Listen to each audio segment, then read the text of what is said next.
大家好，歡迎嚟到我嘅 channel。咁今集咧就係一條好突發嘅一條片啊！如果有 follow 開我哋 Instagram 嘅朋友嚟講，琴日都知道咧，我哋發生咗一件幾突發性嘅事。咁就最後咧，我哋都花咗一筆錢咧，先可以解決到呢個問題啦。咁想今日拍片咧，就同大家分享翻我哋琴日點樣去解決呢個問題啦，同埋一共咧使咗幾多錢。如果你睇到最後嘅話，亦都遇過我哋呢個問題，有更加好嘅處理方法咧，記得留言話我知，又或者 inbox 同我講翻之後咧，有朋友或者有觀眾咧都遇到呢個問題嘅話，大家咧都可以知道點樣去處理咧，會做得更加好。因為咧，我覺得我哋嘅處理方法咧，一定唔係最好嗰一個。咁發生咗啲咩事咧？我哋事不宜遲，即刻去片。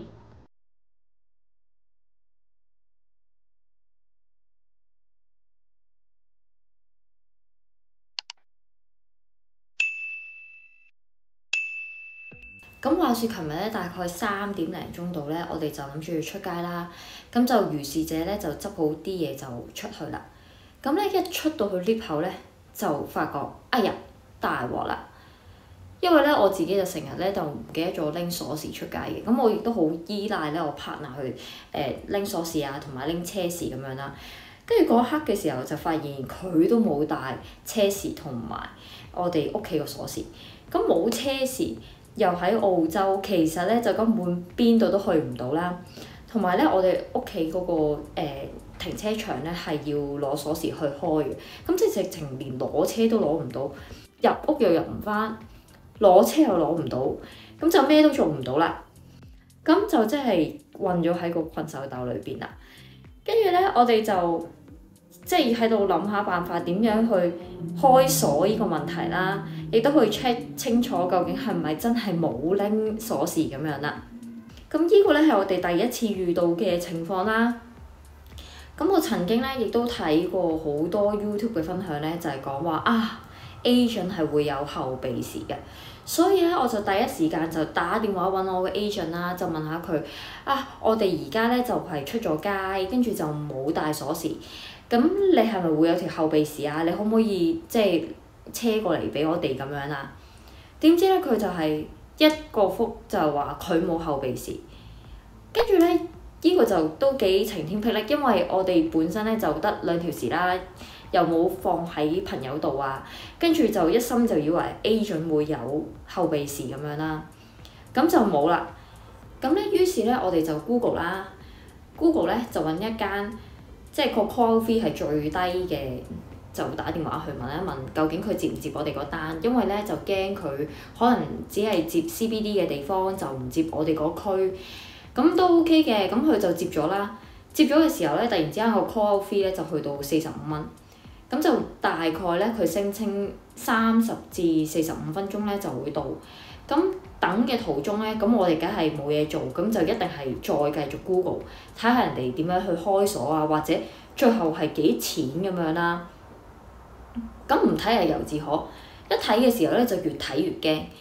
因為咧就見到有啲人分享咧，就係話俾啲鬼佬去整嘅時候咧，就整到個鎖都爛埋，又唔肯賠，最後咧就係即係又撬爛咗個鎖，跟住又唔肯賠翻，跟住又要再花一筆錢咧去買個新嘅鎖，跟住我哋就越睇就越驚，咁我冇計啦，我哋就都要等嘅，因為都打咗電話過嚟啦。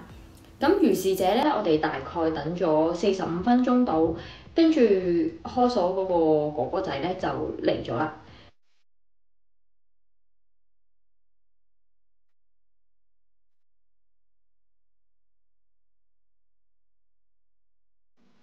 咁咧佢就上嚟整啦，跟住大概咧就15分鐘咧，佢就已經成功開咗個鎖。咁不過佢中間嘅時候咧，又拆開個鎖嘅時候咧，就講話佢要再拎過另一堆架撐上嚟整啦。跟住咧就已經講咗話有個就報咗個價咧，就話如果用嗰個方法整嘅話咧，就要499，突然之間就去到499啦開價。跟住咁都冇計㗎，佢話要咁樣開，我唔因為我哋租啫嘛，咁我就最驚佢整爛埋個鎖。我頭先就係等嘅時候就見到有人整爛咗個鎖，跟住就要賠翻個鎖啦，跟住就成件事就個價錢好似好誇張咁樣。跟住點知咧咁就好彩，咁佢冇整爛個鎖，咁就開翻個鎖啦。點知咧就到俾錢啦，到俾錢嗰刻嘅時候咧，就突然之間講到係要收580個8嘅澳紙。哇！跟住我哋就即係都突然之間打個突咁樣啦，即係冇諗過原來開個鎖咧係要咁貴嘅。咁都冇計啊！我哋都要俾啦。咁啊事後咧，我哋有打電話過去翻個 call centre，因為本身係個 call centre 接咗啦，跟住佢就派一啲 technician 去幫你上門去開鎖。開完鎖之後咧，佢就直接收 charge 咁樣。咁我哋當時係直接俾咗佢，就冇話要出 email 啊，或者再上網俾咁樣，就直接 bank transfer 嘅形式裏邊咧就過錢落去嗰間公司咁樣啦。咁咧就打電話問下佢個收費嘅準則啦。咁就先發覺咧，其實根本就係一個海鮮價嚟嘅。因為咧嗰個 call centre 咧就即刻會講話我哋都係收個錢咧係由嗰個 technician 去決定嘅。咁就同我哋想法裏邊咧就諗住會唔會係即係用即係會唔會係話整一個鎖，如果係點樣嘅情況就依個價錢，整到呢一類型嘅鎖就呢一個價錢，好似一個 package 嘅形式咁樣俾啦，或者都會有個 price list 咁樣去睇翻，有個 reference 咁樣。點知原來係冇嘅，佢就話可以嗌翻頭先個 technician 再 approach 你哋，再打電話俾你哋去解釋翻點解要收呢個價錢啊咁樣。咁我哋呢一個體驗咧就係一個好差嘅體驗嚟嘅，因為完全係即係好似海鮮夾就咁俾人劏嘅，完全係冇諗過咧喺澳洲裏邊咧喺開鎖界裏邊會係一個咁唔透明嘅情況嘅模式咁樣去運作嘅，完全咧係冇一個 reference 去俾我哋知道究竟個預算係會幾多啦。咁今次咧嘅經驗咧，絕對係買咗一個好大嘅教訓。我哋之後出門口咧，一定會 check 好多次啦，確保咧真係揸住條匙先會出門口嘅。咁唔知道大家咧喺租樓嘅方面嘅話，如果你又遇到我哋呢個情況之下冇帶鎖匙嘅話咧，你可唔可以揾你嘅 agent 啦？又或者咧，如果你遇到一個開鎖嘅經驗嘅話咧，究竟你個師傅裏邊咧係咪同我哋一樣，都係以依個海鮮價形式咧去收費？咁我都有同啲網友去分享過我哋個價錢啦，咁就即係貴過一個禮拜嘅租金嚟嘅。咁佢哋咧都話我哋個價咧係比較誇張地高嘅。咁我完全唔知道，如果我哋夜晚先發現嘅，因為佢呢啲咧都有24小時嘅 service 嚟嘅，咁我估凌晨嗰啲係會仲貴啦，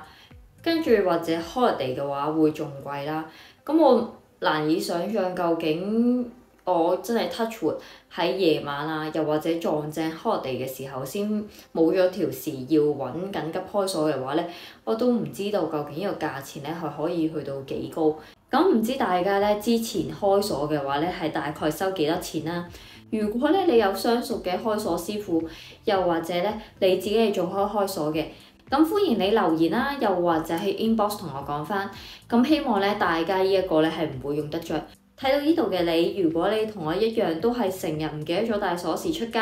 又或者有一個好唔好嘅習慣嘅話，我相信咧見到我哋咁大嘅教訓咧，下次出門口咧都一定會記得要帶齊鎖匙先出門口嘅。咁今集嘅分享就嚟到呢度，咁我哋下條片再見，拜拜。